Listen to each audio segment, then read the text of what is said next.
He is also an accomplished director, writer. His latest book is Believe, B-E-L-I-E-V-E. I'm a big fan of this guy, William Shatner. Will.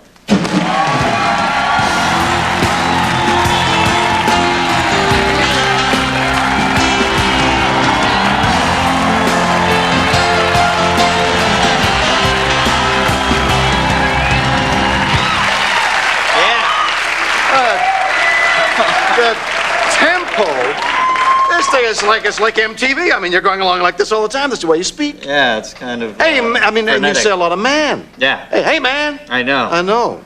Why do you say that? I'm a beatnik at heart, and I kind of very Ginsberg. You have the aspect of an intellectual with the heart of a beast.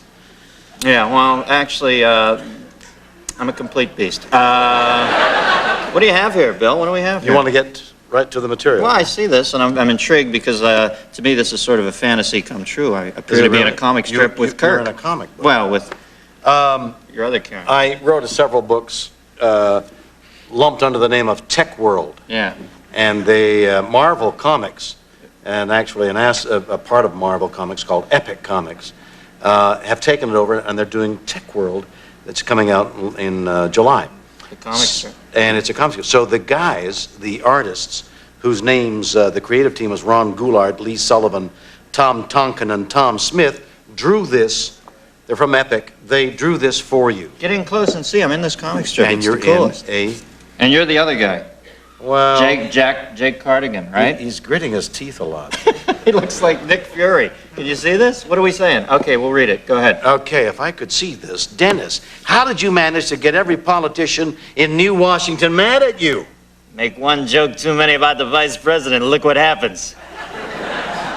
Wait, they flushed us out. Head back the other way. This can't be doing anything for my hair. Yeah. Don't worry, it's my job to keep you alive. Jake, babe, you sound like my last agent. Taboom. And I am out of here. Yeah. Tech World.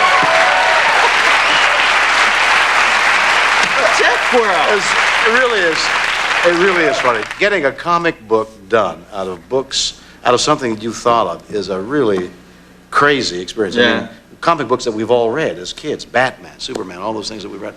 Suddenly here is Jake Cardigan and somebody you hatched in your head. Yeah. But in a weird way, you have become part of what's almost a comic book in this Yeah, I'm culture. sorry that the beast in you is coming out again. No, I don't mean that. I mean, she's just such a part of our culture now. It is, must be isn't the it? oddest thing that could ever happen to Well, an it is actor kind of in odd. life. We're, Leonard Nimoy and I are going on a 6-city tour this summer to say goodbye. In the meantime, I don't know whether Paramount's considering doing a 7th or not. So we're saying goodbye, and somebody's saying, wait a minute. Yeah. Maybe you shouldn't say goodbye. I don't think they can. It's like that camaraderie now. People, whenever they have those shots of the crew, cast, whatever you want to call it, at the end of each movie, everybody gets so touched. I think people think, I don't want this to end yet. I like these guys together. Well, I don't know. It's we'll hear more about it at some time. I have no idea whether it's Yeah, well, they can do all the technotonics they want, but what it comes down to is they just like that group of people hanging out together, be it in the Centauri system or in Vegas. They just... Or even in your little thing that preceded me here. The Humornauts. The Humornauts. Did you, on your 5-year mission, did you ever run into the Humornauts? They were good for a laugh or two. The Humornauts of Triskelion 5. We'll be right back with Bill Shatner right after this.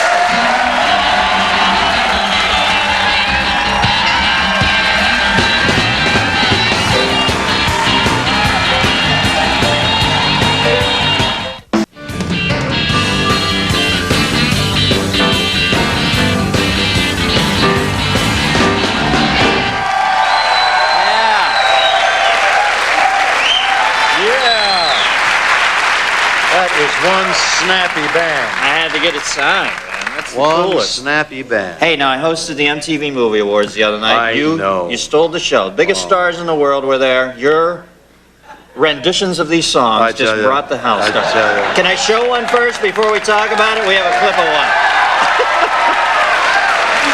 It's a whole new audience, I know. man. It's a whole new world. Let's see it. But I don't know whether I want to visit it. Here we go. Roll it. Sexy, making love until we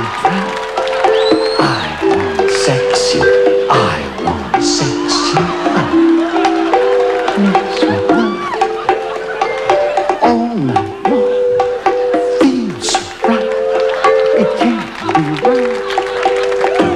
shot, girl, rescue me. Open your heart and I'll set you free. La, la, la, la, la, la, la, sexy one.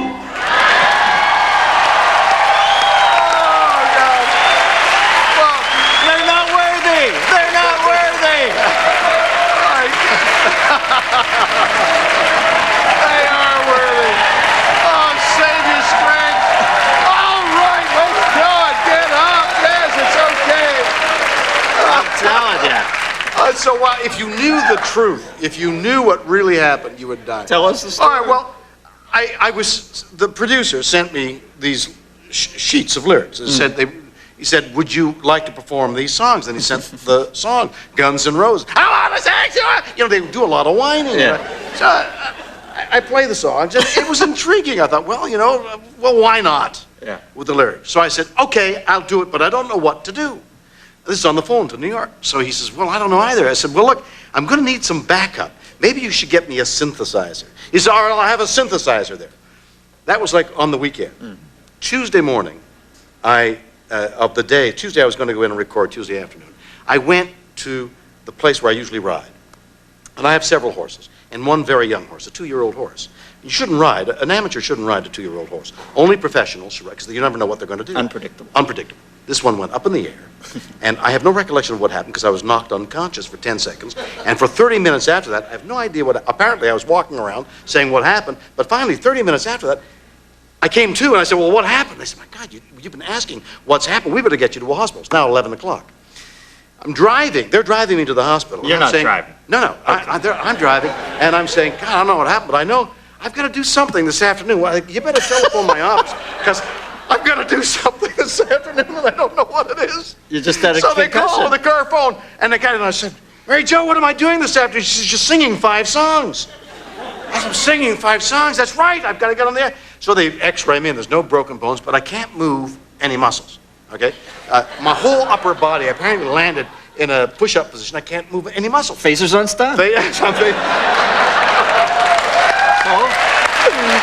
I get to the studio, and I said, okay, where's the synthesizer? He says, we've got a bongo and a xylophone. I said, what am I going to do with a bilo and a bongo and a xylophone? Thanks a lot. You're not all animals. Boy, that was a bad Well, fall. I tell you, we started to ad-lib. I have no recollection of what I did. We taped it all, taped 5 songs, and I thought, what am I doing? Is this going to turn out? I'll be the laughing stock of my house. No, it was beautiful, man. It's like, I don't know if it's inadvertent or what it is, but it's just so funny to see these dramatic readings of these Bongo songs. and a And xylophone. you've always been known for your drama, like you really get into anything you do, so wow. Sorry. That's really very true. Tribbles. If I had a teacup. Anyway, that's the story. I was knocked unconscious. Well, it was the hit of the I had no evening. idea. The place went crazy.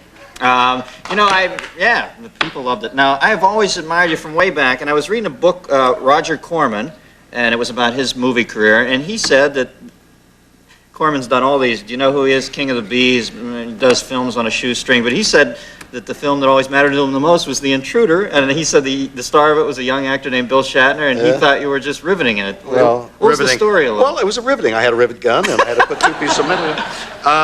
It was at the height of integration, and we were down where they didn't have any integrated schools, and we did a story about a madman who was leading the mob psychology, and there was riots going on. But what we didn't know was that the surrounding area had lynched people not too long ago, and they were after us. And the police had us staked out, and the FBI had us staked out, and these gangs had us staked out. We're blithely making a movie. Yes. And But all it hell was actually about was to break kind of loose. frightening all Yeah, around it you. really was. And you know what? Everybody, their favorite Twilight Zone is the one with you on the plane. But to me, to this day, the one that scared the hell out of me the most is you in that diner. The anal compulsive guy who had to keep going back and speaking to the little devil machine. Oh, that scared the hell out of me. That was because that one seemed real to me. You know how it's like the boy who couldn't stop washing. How you can get caught up in something and just keep coming back. What a pleasure to be on your show, Duns. I've admired you for a long time. Well, no, Thank you. I'm a huge fan of yours. I love the way you sink your teeth into things. Well, they come out, too. All right, Bill Shatner, folks. Yeah. Mr. Shatner. We'll be right back with Johnny Johnson right after this.